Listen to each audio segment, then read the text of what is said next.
Alors, ce nouveau média a de cela de fabuleux qui permet de réunir de nombreuses personnes qui sont éloignées géographiquement, mais qui pour autant subissent les mêmes problèmes de non-livraison de la société du 855.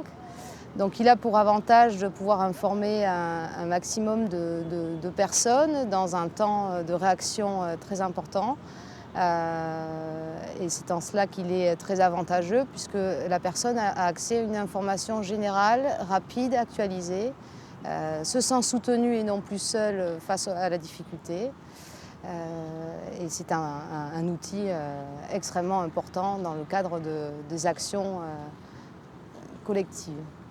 Alors un outil comme ce site permet justement de créer une synergie entre les différents individus qui connaissent les mêmes difficultés, permet de justement les informer sur les démarches préalables à toute action en justice et à justement pouvoir se concerter sur une stratégie de groupe.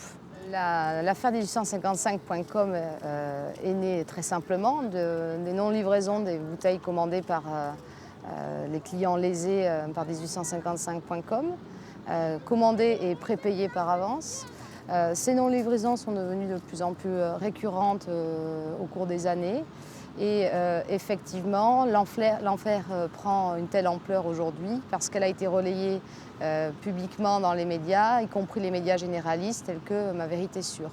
Donc effectivement, cela permet aux consommateurs de voir qu'ils ne sont pas seuls et ça a permis de prendre une telle ampleur puisque maintenant ils sont dûment informés de l'existence de ce problème récurrent de la part de la société. Eh bien, dans le contexte actuel tel que je viens de vous le relayer, il y a effectivement de plus en plus d'actions judiciaires en cours. Les recours se sont intensifiés. Donc actuellement, j'obtiens des décisions favorables de condamnation de la société à exécuter ses obligations contractuelles et sous peine d'astreinte par jour de retard, ce qui est très encourageant dans l'objectif principal du consommateur qui est celui de récupérer ses commandes et les bouteilles de vin commandées. Donc actuellement, les tribunaux poursuivent dans le sens d'une jurisprudence constante puisque encore le 5 octobre 2012, le tribunal d'instance d'Arcachon a condamné la société 1855 à exécuter ses obligations contractuelles, à savoir l'obligation de livrer les vins sous astreinte de 50 € par jour de retard et à indemniser à titre provisoire la personne lésée. Ce qui est très important dans cette décision, c'est qu'elle a été rendue en référé, donc à savoir que le président du tribunal d'instance d'Arcachon a considéré qu'il n'y avait aucune contestation sérieuse quant à l'exécution obligatoire des obligations principales du contrat par la société 1855. Donc c'est extrêmement encourageant pour la suite des procédures en cours. Alors, l'association abus1855.com assure actuellement plutôt une action d'information, de soutien et de prévention vis-à-vis de la société 1855.com. Donc elle fournit des démarches préalables à accomplir avec un guide à ses adhérents. Elle vient surtout au soutien des actions individuelles des adhérents. À terme, d'autres recours sont envisagés, mais on attend de voir la suite des différents contentieux menés. Défendre un collectif n'est pas nécessairement plus aisé, mais plus intéressant et enrichissant pour chaque individu, dans la mesure où il permet d'avoir une vision transversale de l'affaire, de se rendre compte qu'il y a des éléments, des similitudes que l'on retrouve dans chacun des dossiers, dans ce qui est assez troublant, et d'avoir une vision beaucoup plus globale du contentieux pour apporter une meilleure défense des intérêts des consommateurs. L'autre avantage également de défendre un collectif, c'est qu'il permet de se rendre compte qu'on n'est pas confronté à un cas isolé, mais à une multitude de cas généralisés.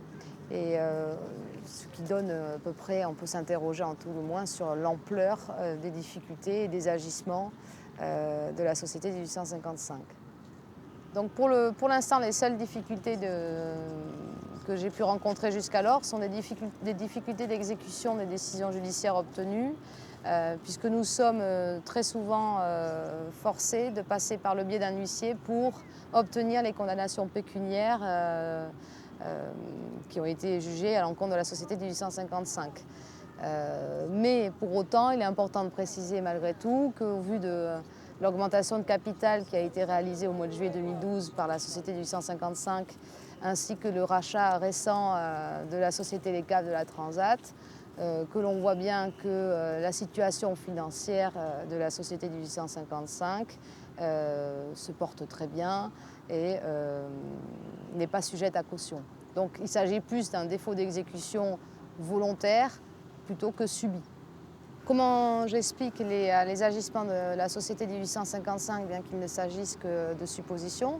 Il me semble quand même assez évident que la société 1855 a basé son modèle économique sur la vente spéculative à découvert, à savoir donc qu'elle vend des vins qu'elle n'a pas réservés, ou en tout le moins pas en quantité suffisante, sur son site internet 1855.com.